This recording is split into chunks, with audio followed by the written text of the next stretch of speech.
이렇게 좀 풀어볼게요. 여러분도 뭐 저도 마찬가지 인생을 좀 살아봤는데 인생사에 그냥 얻어진 건 없지요. 그냥 우연하게 얻어졌다 이건 없고요. 공짜가 없는 거죠. 뭔가 우리가 어떤 걸 이루었다고 한다면 그것이 이루어지기까지의 과정이 굉장히 힘들죠. 그 힘든 어떤 결과로 조금 뭔가 보인 것이지 그냥 우연하게 어떤 것이 주어지는 것은 이 땅에 아무것도 없어요. 여러분, 예를 들면 뭐 학생들이라는 관점으로 쳐다보면서 풀어보자면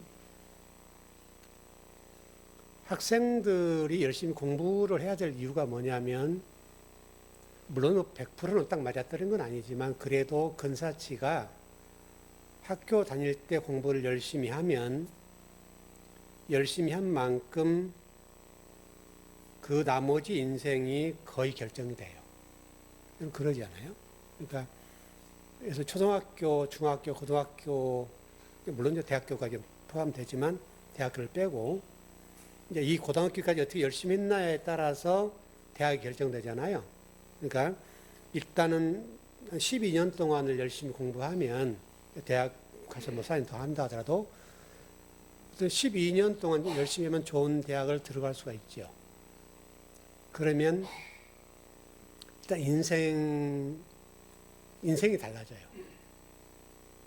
그리고 대학 가서 열심히 공부를 하고 졸업을 하게 되면 열심히 공부하지 않는 학생들에 비해서 훨씬 더 내 인생이 쉽게 갈 수가 있죠. 그러니까 결국 뭐 대학까지 하면 한 16년을 공부 열심히 하면 몇십 년을 편안하게 살 수 있는 거예요.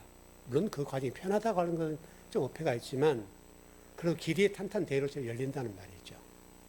그러니까 학생들은 그걸 모르잖아요. 학생들이 제일 싫어하는 게 뭐냐면 공부예요.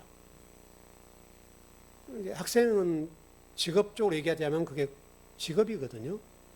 근데 학생들 때는 하기 싫은 게 공부예요.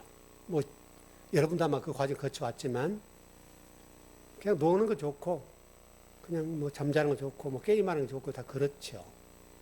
근데 그때 소홀히 해 놓으면 그래서 대학 졸업을 하고 군대 갔다 오면 뭐 한 30대가 된다 합시다.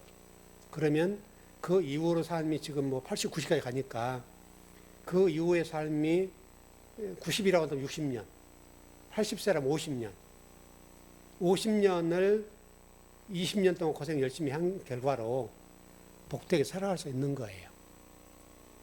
그러면 그건 해볼 만한 일인데 학생의 입장에서는 싫죠. 공부가 힘드니까. 왜냐하면 좋은 대학을 나오고 실력이 있으면 이 세상이라고 하는 것은 어떻든 간에 그래도 실력 있는 사람들 사이가 서열화되어 있잖아요. 서열화되어 있기 때문에 이거는 무시할 수가 없어요. 그래서 이게 굉장히 중요한데 학교 다니는 시간 동안에는 그거를 잘 몰라요. 그러니까 이제 그때 소홀히 하게 되고 왜 공부를 해야 되냐 이렇게 되는 거죠. 물론 공부를 안 하고 특별한 달란트가 있어서 어느 분야에 집중해서 그 길을 파면 그건 가능해요. 그런 학생들은 극소수이니까 대개는 이제 공부를 열심히 하고 나서 어떤 자기가 나갈 방향을 정하게 되잖아요. 그래서 이제 이 공부라고 하는 것을 오늘 본문으로 좀 적용하자면 그게 우리에게는 고통이고 근심인 거죠. 학생 때는 그게 굉장히 걱정이고 근심이고 고통스럽잖아요, 여러분. 그런데 그게 통과가 되어야 오늘 말씀처럼 기쁨이 주어지는 거예요. 오늘 내용이 지금 그런 내용이란 말이죠. 그러니까 노력 없는 성공이었고 내 인생 노후가 기쁨이 없어요. 그만큼 쉽지 않다고. 근데 학생들에게 이런 이야기를 하면 잔소리가 되고 짜증을 부리잖아요. 참 이제 안타까운데 왜냐하면 부모들은 그 인생을 살아봤기 때문에 이제 그렇게 얘기를 하는데 학생들은 이제 그렇게 얘기를 안 하죠. 그래서 여러분 오늘 본문을 한번 봐봐요.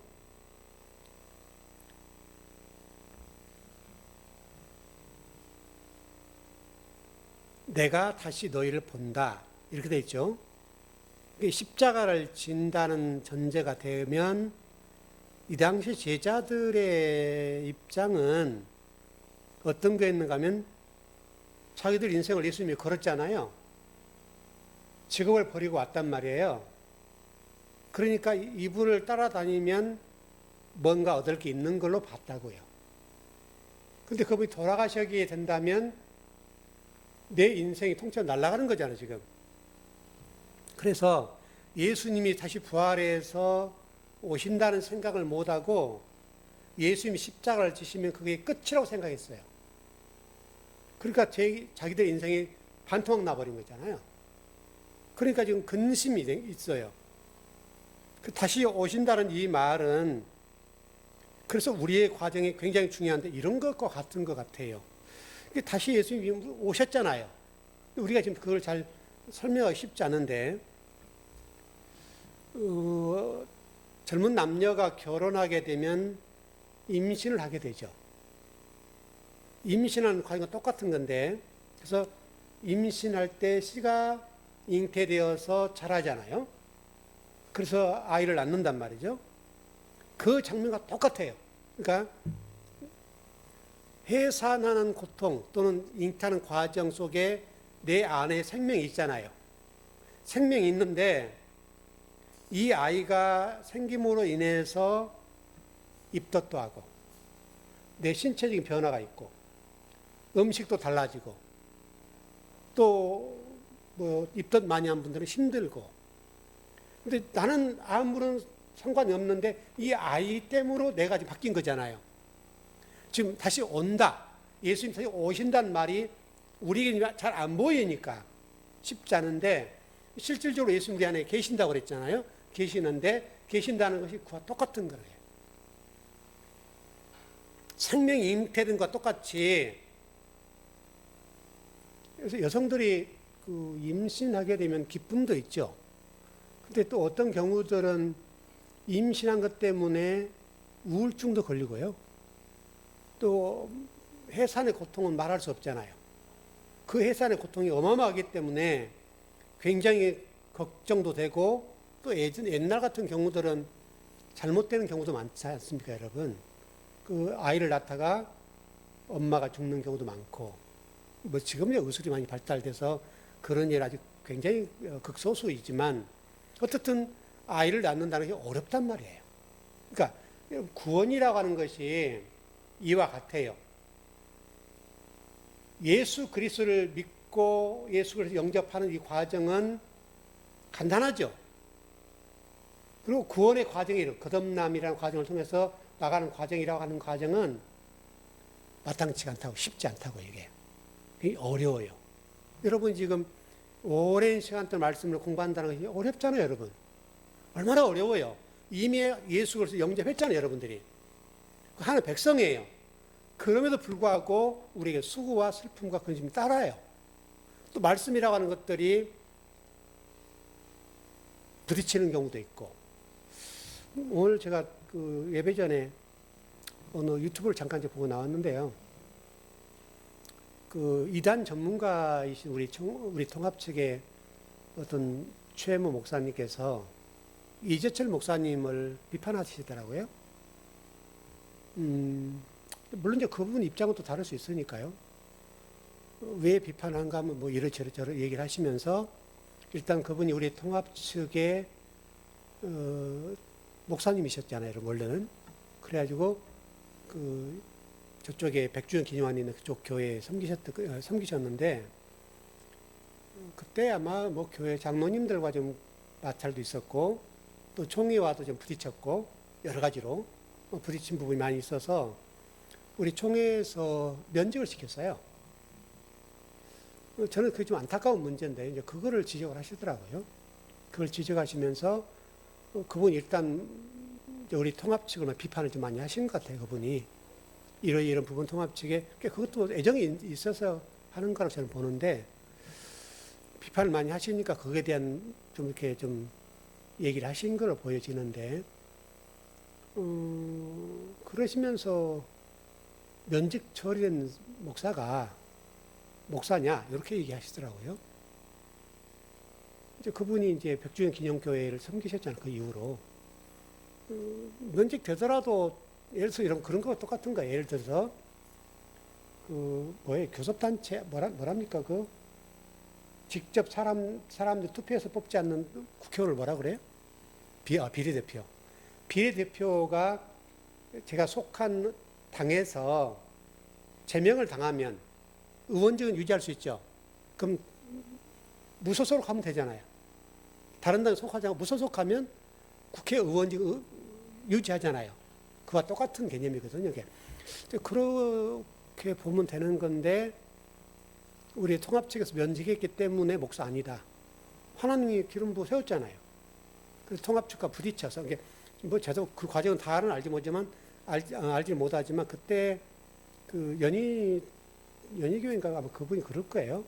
그쪽 연동교회 그쪽인데 그쪽에서 뭐 하여튼 좀 복잡했어요. 복잡해서 어떻게 보면 총회 뭐 어른들을 뭐라 합니까? 그죠? 표현이 그런데 어른들 말 안 들었다 합니까? 이제 그래서 그분 입장에서 통합 측이 더욱더 건전해지고 더 발전해지고 교리적으로나 성경적으로 더 성경적이었으면 좋겠다 하는 그런 취지로 아마 부딪혔을 거예요. 그분 성향을 보면. 근데 그 부분을 얘기하면서 면직된 사람이 목사냐 이렇게 하시면서 비판하시고 또 그분이 뭐 저도 그거 몰랐습니다만은 뭐 이혼을 하셨던 것 같아요. 이혼을 하셨는데 그게 뭐 목사냐 이런 식이더라고요. 목사도 이혼할 수 있잖아요. 그렇지 않습니까? 부부간에 뭐 서로 안 맞아서 이혼할 수 있죠, 여러분. 근데 이제 그거 가지고 지적을 하시던데 그분이 통합 측 안에 계시는 동안에 굉장히 힘들었거든요. 그분이 지금은 여러분 원로 목사님 되셨어요. 지금은 이제 일선에서 은퇴하시고 원로 목사 되시고 담임 목사 새로 세우셨거든요. 근데 뭐 굳이 원로 목사 된 사람에 대해서 이렇고 저렇고 얘기한다는 자체가 좀 이상하지 않아요, 여러분? 근데 그분에게는 그런 비판적인 영상이 올라온 거에 대해서 고통스러운데, 근데 제가 보기에는 이재철 목사님 같은 경우 저도 뭐 설교 많이 들어보거든요. 근데 그분 설교가 굉장히 심플해요. 심플하고 성경적으로 가지고 굉장히 애를 쓴단 말이에요. 괜찮으신 분인데 그래서 그분에게는 통합처에 계실 때나 지금도 여전히 고통스럽죠. 그분이 고통스럽기 때문에 저는 개인적으로 그분이 하나님을 더 의존했다 이렇게 보는 입장이에요. 그와 똑같다고요. 그러니까 우리 신앙인들이 여러분들 여기 오시는 과정 속에 힘이 안 들었냐? 그렇지 않죠. 힘들죠. 왜? 내가 기존에 가지고 있는 하나님에 대한 말씀에 대한 딱 정리된 뭔가가 있지 않습니까? 규격화된 내 신앙의 틀이 있는데 그것을 부순다는 것이 얼마나 어려운 거예요. 저도 마찬가지지만 저도 그것을 부수고 들어간다는 건 쉽지 않지만 여러분들도 힘들거든요. 근데 그게 여러분들에게 지금 이 시간에 와서는 저도 마찬가지지만 그런 과정, 저도 뭐 성경 많이 읽고 공부 많이 하고 성경 연구 오랜 시간 했지만 그런 과정 속에 저를 깨 부신다는 것이 얼마나 어려운지 몰라요. 그게 굉장히 고통스러워요. 왜냐하면 저의 인생을 송두리째 버리는 거잖아요. 그러지 않습니까? 저의 과거를 송두리째 버리는 것이기 때문에 물론 그 버린 것 위에 올라온 거잖아요. 근데 저는 그것을 나쁘다고 보지는 않아요. 이 과정이 있었기 때문에 이게 있는 거예요. 여러분도 그러지 않아요? 그런 과정이 있었기 때문에 지금 여러분 이 과정이 있거든요. 그와 똑같아요. 우리가 하나님, 예수님이 지금 십자가를 지고 돌아가신다는 그리고 오신다는 이 입장, 다시 올게 아까 말씀드렸던 대로 잉태되는 과정 속에 씨가 들어와서 생명이 자라는데 잘 모르잖아요. 좀 이제 아이가 몇 개월 되면 뭐 발로 차기도 하고 이런 과정인데 그걸 실제로 못 보잖아요. 내 안에 예수님이 오셨다는 말이 그와 똑같다는 거예요, 여러분. 그렇게 이해하시면 돼요. 내가 예수님이 좀 어떻게 느껴? 그런데 생명이 잉태됐을 때 아이가 성장하면서 느끼긴 있는데 보지는 못하잖아요, 여러분. 그와 똑같은 것이다. 그래서 아이를 낳으면 해산의 고통도 있고 죽음의 고비를 넘기지만 여러분 엄마들 보세요. 애를 낳고 그 아이를 보는 순간에 아픔이 싹 사라져요. 그리고 여러분 또 돌아서서 좀 시간 지나면 또 아이를 또 가지잖아요. 여러분 그 고통스러운 과정을 겪은 엄마가 또 아이를 갖는다는 게 뭐예요? 그 해산의 고통보다도 이 기쁨이 훨씬 커요. 상상할 수 없을 만큼 크기 때문에 아이를 또 갖는 거예요. 이게 크단 말이에요. 우리가 신앙생활이라는 게 그렇다고 여러분. 지금 예수님께서 십자가 지고 죽으시고 다시 오신다는 그것이 오신다는 그것이 이 십자가를 돌아가신 것보다 훨씬 크기 때문에 제자들 얘기를 하는 거예요. 그래서 이제 기쁨이 온다. 이렇게 얘기하시는 거죠. 자, 23절이요.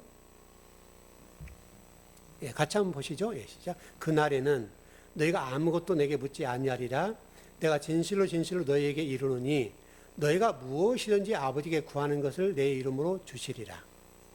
이 부분은 앞전 14장 19절 말씀에서 공부했던 거예요. 여러분 요한복음 14장 19절 한번 봐봐요. 그날에는 이라는 말이 나오는데 같이 연결해 보시면 될 것 같아요. 예, 14장 19절 시작. 조금 있으면 세상은 다시 나를 보지 못할 것이로되 너희는 나를 보리니 이는 내가 살아있고 너희도 살아있겠습니다. 바로 지금 그날 얘기하는 것이 지금 이 요한복음 14장 19절 연결된다고요. 조금 있으면. 그런데 뭐라고요? 너희는 나를 보리니 이는 내가 살아있고 너희도 살아있겠습니다. 그러니까 예수님이 십자가를 지고 돌아가시는 순간에 어쨌다는 거 우리도 죽는다는 거예요. 그래서 제가 갈라디아서 2장 20절 말씀을 했잖아요. 십자가에서 우리가 이미 과거에 죽었어요. 우리는요.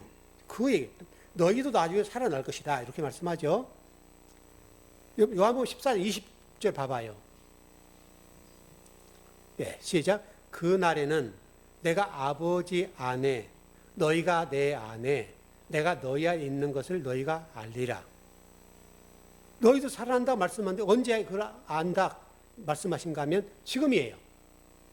근데 여러분 제가 누차 말씀 많이 드렸는데요. 지금도 좀 안타까운 게 저는 사실 그거예요. 뭐 제가 아까 이재철 목사님 말씀드렸습니다. 그분도 그런 부분이 안타까울 거예요. 제가 안타까운 게 뭐냐면 성도들에 관해서 우리가 부활 문제 뭐 하나님 나라 얘기를 하면서 모든 죄 종들이 그 나라 하나님 나라를 지금으로 안 봐요. 지금으로 안 보고 참 미래를 보는 거예요. 이게 너무너무 안타까운 거예요. 이게 예수님이 십자가를 지고 돌아가시고 내가 오셨다고 하잖아요. 근데 지금 좀 이게 뭐 다른 종교 얘기처럼 뭐 옥황상제 앞에 가서 이렇게 생각하는 것처럼 생각을 한단 말이죠. 이게 안타까워요. 그러니까 그날에는 내가 아버지 안에 너희가 내 안에 내가 너희 안에 있는 것을 너희가 알리라. 요한복음 14장 15장에서 계속 얘기한 게 뭐예요? 진리 영이 오면, 진리 영이 오시면 그렇게 듣잖아요. 진리 영이 오시면 너희는 다시 살아난다. 그리고 그 진리 영이 오시는 그날이 언젠가 설명하기를 오늘이다. 현재다. 오늘 여러분 말씀 듣는 이 순간이라는 거예요. 여러분 이미 천국이 임해버려요. 이게 참 안타깝죠, 여러분. 이 시간을 자꾸 뒤로 보는 경향이 있어서 안타까운데 여러분과 저는 아까 제가 임신 얘기를 해드렸던 것처럼 씨가 잉태되는 순간에 내가 그걸 잘 못 느끼나 실질적으로 생명이 자라죠. 이렇게 보시면 될 것 같아요. 여러분 창세기 말씀에 우리 사람을 창조하실 때 뭘로 창조하셨죠? 흙으로 창조하셨죠. 말씀으로 창조하셨죠. 흙이 우리 재료가 흙이잖아요. 자, 흙입니다. 흙은 여러분 살아있어요, 죽었어요? 죽어 있잖아요, 여러분. 지금 신앙생활이 이와 똑같아요. 예수 그리스도가 십자가를 지시는 순간에 이거예요, 죽어요. 근데 다시 오세요. 흙이 제가 땅으로부터 오는 먼지라고 말씀드렸는데 이 흙은 죽어 있는 거예요. 그런데 하나님 어떻게 하세요? 하나님의 생기를 불어 넣으세요. 생명을 불어 넣으시니 이 흙이 생명, 살아있는 사람이 된 거예요. 그러니까 중요한 것은 흙이 중요한 게 아니라 이 생명이잖아요. 생기가 들어가야 된다는 거예요. 예수 그리스도 십자가에 죽으신가 부활이라고 하는 게 그거고, 그게 구원 얘기예요. 창세기에서 말씀하신 구원 얘기는 간단한 거예요, 너무나. 우리가 원래는 죽었던 영혼들이에요. 지옥 백성이란 말이에요. 근데 예수 그리스도는 생명에 들어오면 돼요. 말씀이 나에게 들어오면 나는 살아있는 사람이 되는 거예요. 그냥 돼버려요. 들어온 순간이에요. 그냥 들어온 순간 살아나요. 그러니까 흙에 하나님의 생명이 들어가심으로 살아나 버려요. 여러분, 그게 구원이에요. 구원. 근데 이게 없으면, 이 생명이 없으면 죽은 거예요.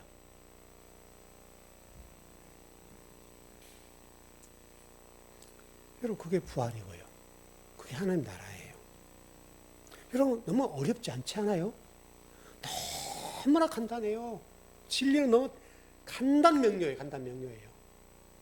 다양하게 설명을 하고 있지만 너무나 간단해요. 그러니까 창세기 여러분 그것만 알아보면 간단한 거예요. 나는 흙에. 여러분, 그리고 실제로 우리 죽으면 하나님 영혼이 떠나잖아요. 그럼 우리 죽는 거예요. 생명이 떠나니까 난 죽는 거예요. 그래서 나는 흙이니까 흙으로 돌아가는 거예요. 그게 매장이 됐든지 간에 뭐 화장을 했든지 아무 상관없어요. 그냥 죽는 순간 나는 흙이에요.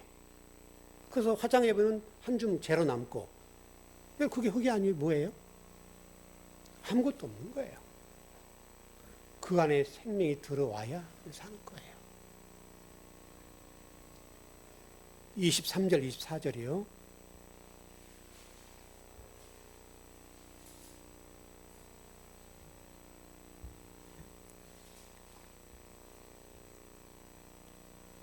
같이 한번 보시죠. 시작. 그날에 너희가 아무것도 내게 묻지 아니하리라. 내가 진실로 진실로 너희에게 이르노니 너희가 무엇이든지 아버지께 구하는 것을 내 이름으로 주시리라. 지금까지 너희가 내 이름으로 아무것도 구하지 아니하였으나 구하라 그리하면 받으리니 너희 기쁨이 충만하리라. 굉장히 중요한 말씀이 나오네요. 무엇이든지 아버지께 구해라. 그러면 준다. 이렇게 지금 말씀하시는데 이거를 이렇게 좀 이해하면 좋을 것 같아요. 간단하게 설명하자면 예를 들어서 여러분 이게 금덩이를 합시다. 그냥 이 아버지가 이 온 세계를 다 가지고 있는 사람이에요. 근데 이 금덩이 하나를 아들이 주었어요. 여러분 아들 기쁘겠죠? 요즘 여러분 금값 비싸잖아요? 기쁘죠? 근데 실질적으로는 이 금덩이가 굉장히 귀한 것이고 가치가 있지요. 근데 이 아버지는 지금 재산이 어떻게 됐다고요? 우주 만물이 다 아버지 거예요. 그러면 이걸 구해야 되겠어요? 이걸 구해야 되겠어요? 아버지를 구해야 될 거 아니에요, 여러분. 여러분, 그 얘기예요, 그 얘기. 이 지금 이 본문의 말씀이 이게 번역이 아버지께 구하는 것. 이거는 지금 우리가 뭔가 아버지 이거 주세요. 내가 지금 이거 소원합니다. 이거 필요해요. 이 얘기잖아요, 지금요. 그러면 내가 너에게 줄게. 그 말이잖아, 지금. 근데 이 원문은 뭐라고 되어 있는가 하면 아버지를 구해라. 아버지를. 목적격이에요.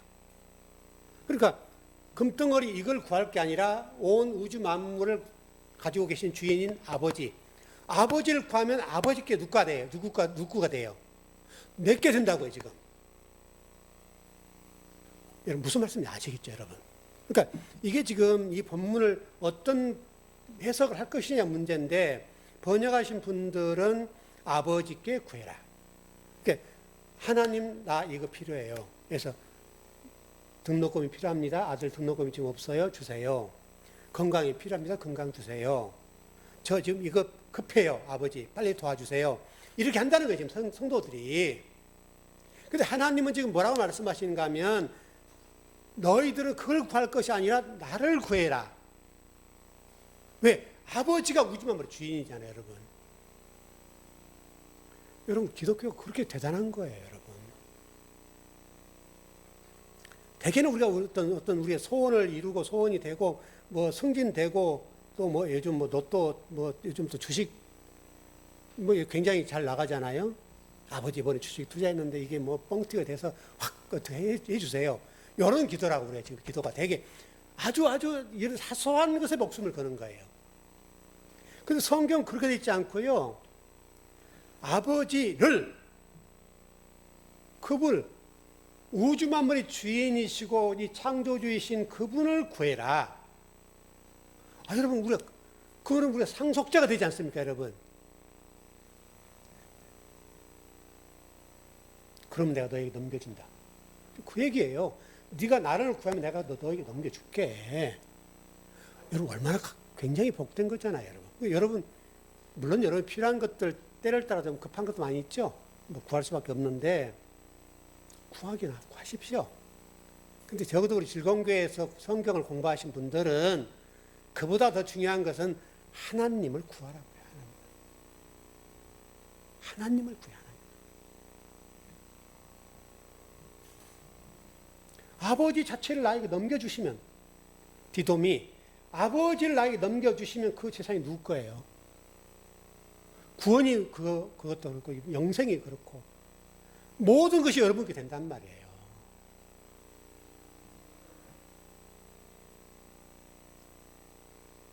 근데 아버지 자체를 넘겨주시면 그 날 이후로는 묻지 않을 것이다. 그렇게 지금 됐어요. 그러니까 여러분과 제가 신앙생활을 하시면서 아버지 자체를 넘겨받는 여기에 초점을 두면 돼요. 되게 여러분 기독교인들 뭐 기도 열심히 하신 분들 뭐 많이 계시지만 이걸 모르면 아주 사소한 것에 목숨을 걸어요. 그리고 그 사소한 것이 너무 기쁜 거예요. 여러분이 아버지를 구하고 아버지가 우리 아버지가 돼버리면 얼마나 좋겠어요, 여러분? 그래서 우리는 되게 기도를 뭐 탄원하듯이 아버지 이것저것 내 소원, 내 안타까움, 뭐 간청, 뭐 또 이러저런 뭐 내 또 골치 아픈 거 뭐 나를 뭐 힘들게 한 사람들 하나님 이렇게 해주시고 저렇게 해주시고 그런 기도라고 대기가. 성경은 그렇게 되어 있지 않고 아버지를 구해버려라.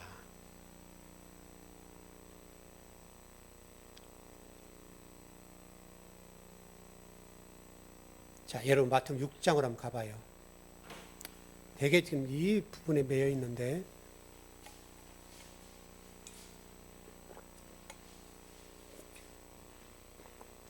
6장 31절 33절이에요. 아까 우리 본문을 잘 생각하고 이 부분을 봐봐요. 31절에서 33절입니다. 예, 시작. 그러므로 염려에 이르기를 무엇을 먹을까, 무엇을 마실까, 무엇을 입을까 하지 말라.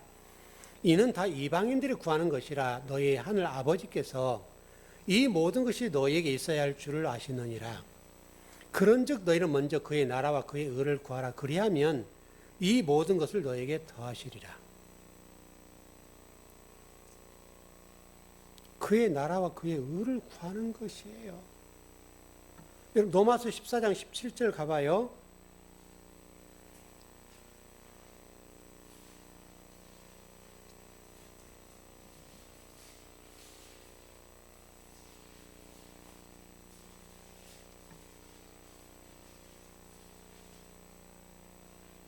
로마서 14장 17절. 예, 시작. 하나님의 나라는 먹는 것과 마시는 것이 아니요 오직 성령 안에서 의와 평강과 희락이라. 여러분 그 성령 안에서란 말이 뭐냐면 성령으로 역격인데 이게요. 성령에 의한. 여러분 성령 안에란 말을 역격으로 보셔야 돼요. 그래서 성령으로 성령에 의한 의와 평강과 희락이라. 이렇게 됐다. 그러니까 여러분과 하나님 나라라고 하는 것은 먹는 것 마시는 것이 아니래요, 여러분. 오직 성령으로 성령에 의한 의와 평강과 희락이라. 그걸 구하라는 거예요. 제가 전번에 여러분 주기도문에서 아우토스라를 구하라 그랬죠. 아버지를 구하라 그랬죠. 아버지를 구해라. 무엇을 먹을까? 이거 주세요. 저 우리 일요일 양식 주세요. 이런 개념인데 그래서 아버지를 구해라. 아버지를. 그게 빠졌다. 그렇게 말씀드린 적이 있는데 아까 우리 앞에서 요한복음 16장 23절에서 한번 보세요. 24절까지 뭐라고 됐는가 하면 이런 식으로 돼 있어요. 지금까지는 너희가 내 이름으로 어떻게 됐다고요? 아무것도 구하지 아니하였으나 구하라 그리하면 받으리니 너희 기쁨이 충만하리라. 무슨 말씀이에요? 너희가 지금까지 여러분 신앙인들 보세요. 매일 기도했다고 메시아서 한 분도 많아요. 기도했어요. 근데 뭐라고 말씀하냐면 너희가 내 이름으로 아무것도 구하지 아니하였으나 구하라 그리하면 받으리니 너희 기쁨이 충만하리라. 여러분 이게 이해되세요? 여러분들도 마찬가지고 우리 기독교인데 얼마나 많이 기도합니까, 여러분? 지금 이건 제자들을 향한 말씀이죠. 제자들을 향한 말씀이고 우리들에게 향한 말씀인데 너희들이 열심히 기도했다고요. 그거 아시겠죠? 우리 기독교인들 기도 열심히 하고 한국 기독교처럼 기도 열심히 하는 교회가 없어요. 근데 주님은 말씀하기를 뭐라고 하냐면 너희가 내 이름으로 아무것도 구하지 않았다. 그러면 이거 어떻게 해결해야죠? 왜 이 말씀하실까요? 너희가 내 이름으로 아무것도 지금까지 구하지 않았다는 거예요. 굉장히 좀 거친 표현이라면 뚱딴지 같은 소리예요. 말씀 자체가. 열심히 기도, 열심히 금식, 기도하시고, 철야하시고, 새벽 예배 빠지지 않고 기도하시고. 기도 엄청나게 하거든, 우리 한국 기독교가. 그런데 예수님 말씀은 너희가 내 이름으로 아무것도 구한 적 없다. 여러분 충격적이지 않아요, 이게? 그럼 도대체 뭘까요, 여러분? 아까 제가 우리가 읽었습니다만은 무엇을 먹을까, 무엇을 마실까, 무엇을 입을까 여기가 기도의 핵심이라는 거예요. 모든 기독교인들이 무엇을 먹을까, 무엇을 마실까, 무엇을 입을까 기도한 후에 예수 그리스도 이름으로 기도합니다. 아멘. 이게 기도라는 거예요. 그럼 다시 뒤집으면 무엇을 먹을까, 무엇을 마실까, 무엇을 입을까를 기도한다는 자체는 아버지 이름으로 기도하는 게 아니라는 거예요. 여러분 그러지 않아요? 그건 어떻게 보면 짝퉁 기도, 가짜 기도다. 무엇을 먹을까, 무엇을 마실까, 무엇을 입을까 기도하고 그래서 하나님 와서 기도하면서 이거 해주세요. 예수 그리스도 이름으로 기도합니다. 아멘. 하고 돌아간단 말이죠. 그럼 다 기도 그런 거 아니에요? 자기의 소원과 자기의 이루고자 하는 뭔가를 기도한 후에 끝에 예수 그리스도 이름으로 기도합니다. 아멘. 하고 가니 예수님 말씀하시 그게 나에게 기도한 거냐? 나는 네가 기도한 건 몰라. 너는 지금 내 이름으로 기도한 게 없어. 이랬다는 거예요, 지금 여러분. 우리가 지금 예수님으로 기도했는데 기도한 게 없다고 하니 너는 나에게 기도한 게 없다라고 하니까 혼란이 온단 말이죠. 그런데 지금 예수님 말씀은 혼란이라는 개념보다는 너희들이 기도를 했다고 생각하는 것이 착각인데 무엇을 먹을까, 무엇을 마실까, 무엇을 입을까를 기도한 후에 너희들이 필요한 것들을 나에게 기도한 다음에 예수 그리스도 이름으로 기도합니다 라고 했다 이거예요. 이 기도는 너는 내 이름으로 기도한 게 아니다. 여러분 그 말이에요. 이 기도는 요한계시록 12장의 말씀으로 의하면 뱀이 가르쳐준 기도에 불과하다. 그러니까 뱀, 사탄, 바리새인, 거짓 선지자 가르쳐진 기도의 핵심이 뭐냐면 무엇을 입을까, 마실까, 그 다음에 먹을까. 무엇을 먹을까, 무엇을 마실까, 무엇을 입을까. 이 기도를 하는 것이 짝퉁 기독교, 거짓 선지자들, 뱀, 바리새인들, 이들이 기도하는 핵심 중에 핵심이라는 거예요.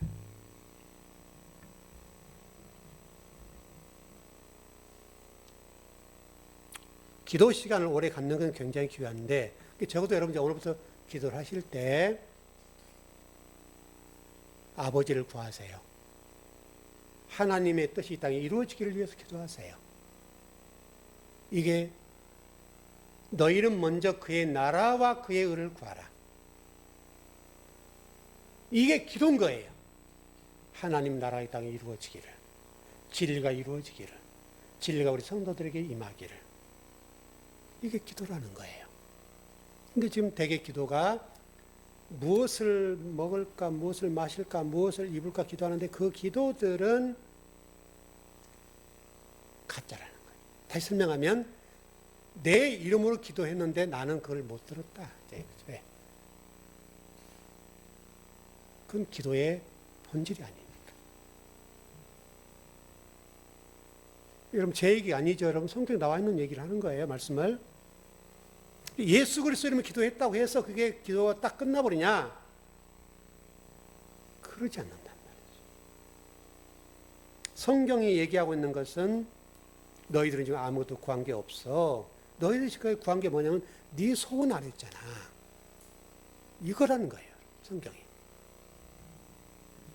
그리스도 이름으로, 예수 그리스도 이름으로 기도를 했는데 실질적으로 기도한 게 없다. 먼저 할 게 뭐냐면 먼저 그의 나라와 그의 의를 구하라. 그게 예수님이 가르치는 기도예요. 여러분 주기도문 보세요. 여러분 주기도문이 예수님께서 우리에게 가르치는 기도의 표본이잖아요. 그렇게 하라는 거예요. 여러분 기도 잘 못할 것 같으면 주기도문 하세요. 주기도문 최고의 기도니까.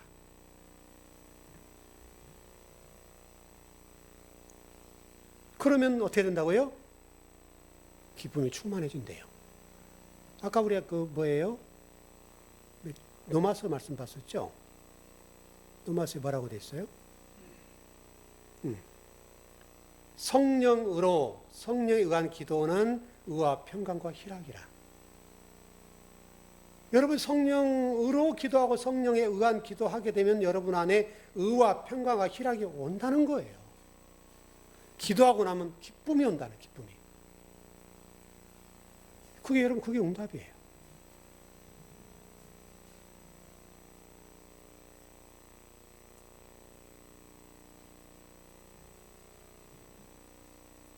아버지 세체를 구하고 하나님 나라를 위해서 기도하고 그러면 여러분 안에 기쁨이 풍성해진다는 거예요. 여러분 어렵지 않잖아요? 여러분 너희들 무엇을 먹을까, 무엇을 마실까, 무엇을 입을까 염려하지 말란 말의 전제는 뭐예요? 우리가 뭘 구했어요? 아버지를 구했죠. 아버지를 구했다는 전제가 뭐예요? 나는 누구예요 지금? 아버지 아들이죠. 상속자죠. 그러니까 여러분 이 땅에 살아가는 동안에 하나님을 구하면, 하나님 나라, 먼저 그의 나라와 그의 의를 구하면 무엇을 먹을까, 무엇을 마실까, 무엇을 입을까의 문제는 누가 한다는 거예요? 하나님 하시겠다는 거예요, 여러분. 왜 여러분 자녀들이 의심 없이 엄마 돈 주세요 해요, 안 해요? 물론 애들도 고민은 있겠죠. 우리 엄마 주머니 사정이 좋지 않다 고민은 하겠지만 그래서 의심 없이 달라고 한단 말이죠. 달라고 해요. 왜? 엄마니까, 아버지니까. 그리고 실질적으로 뭐 자녀들이 뭐 돈 필요하면 부모들 주잖아요, 여러분. 그러니까 오늘 성경대로 얘기하면 우리는 먼저 아버지를 구하고 먼저 그의 나라와 그의 의를 구하면 무엇을 먹을까, 무엇을 마실까, 무엇을 입을까의 문제는 누구의 영역이다? 하나님 아버지 영역이니까 아버지의 상속자인 나에게 그 아버지가 나의 문제를 풀어주는 것은 당연한 거잖아요, 여러분.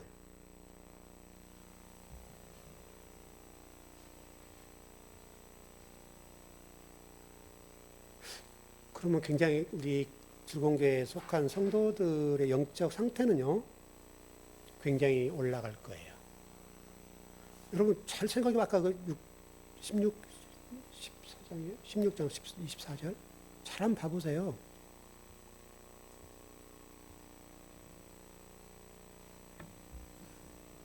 지금까지는 여러분 예수님이 제자들 기도 많이 했습니다. 너희가 내 이름으로 아무것도 구하지 아니하였으나 구하라 그리하면 받으리니 너희의 기쁨이 충만하리라. 여러분 여기 굉장히 우리 주목해 봐야 될 말씀이에요. 그리고 23절에서 핵심은 아버지를 구해라. 아버지를 구하면, 그럼 다시 설명하면 제자들이 아버지를 안 구했단 말이에요. 그게 전제되잖아요. 아버지를 안 구하고 자기들 어떤 필요한 것들을 위해서 기도했다. 거기 전제가 깔려요. 그러니까 지금 예수님께서 지금 제자들 향해서 말씀하시기를 너희가 무엇이든지 아버지를 구해라. 그럼 내 이름으로 주시리라. 지금까지 너희가 내 이름으로 아무것도 구하지 아니하였으나 구하라 그리하면, 그러니까 아버지를 구하라 그리하면 받으리니 너희 기쁨이 충만하리라. 여러분 해석 끝났죠? 앞으로 우리 즐거운 성도들은 이렇게 하세요. 여러분 필요한 것 하나님 알까요? 모를까요? 아시기만 하겠어요, 여러분. 그분은 여러분들 뭐 손금 보듯이 우리 온 지구를 쳐다보고 계신 분인데 그분이 여러분들 자식의 고통을 왜 모르겠냔 말이에요. 그래서 제자들이 그랬던 것처럼 우리는 그렇게 하지 말고 그냥 이거 바라지 말고 우주 전체 하나님을 구해라. 그리고 그래야 아버지 이름을 구하면 되는 거죠. 먼저 그의 나라 그의 의를 구하면 여러분 기쁨이 충만한데요. 오늘 예배하는 여러분들의 정말 이 복이 있었으면 좋겠어요. 기도하겠습니다.